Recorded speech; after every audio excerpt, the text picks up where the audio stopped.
So the next thing we're going to do in here is enter in a case. There are two ways to enter cases in. You can go to the cases screen right here and click Add Case, or you can come up to the action bar and click Add Case from here. This will bring up the Open Case window. The first thing you're going to see is the client that you're opening the case for, and then it's going to say Medium. Medium means, was this case opened by a meeting that was in person, phone, email, fax, or letter mail? I'm just going to say that it's by phone. I'm not going to put in a location. I'm just going to say this is a test case. And here, I'm going to label this as test case number 1. I'm going to come down to the case type, and you'll see there are 6 case types already populated here: adult counseling, marriage counseling, youth counseling, benevolence, housing assistance, and vocational training. I'm going to choose adult counseling.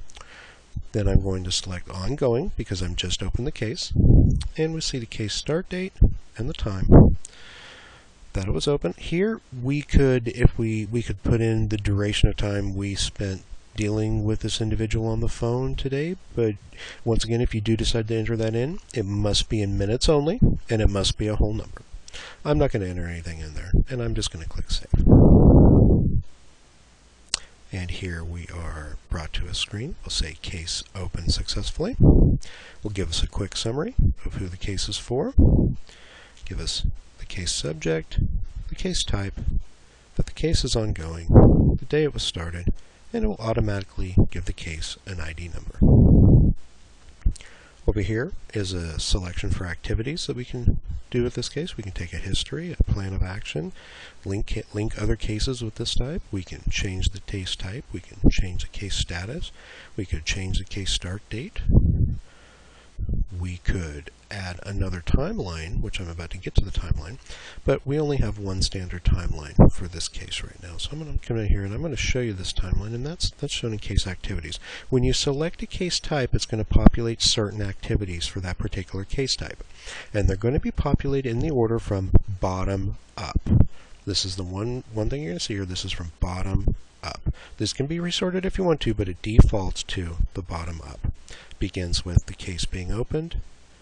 Then the next step is to take the case history, develop a plan of action, follow up, and then follow up again. Depending on what the case type was is going to depend on what you're going to see here, because different case types are going to populate this with different case activities. Up here you're going to see case roles, and those are for people who are associated with this case. And over here you're going to see other relationships. These are not people that may be associated with this case, but are other relationships to the client itself, perhaps another member of his or her household. So in the next video, we're going to begin taking a closer look at these case activities and how to complete them one by one.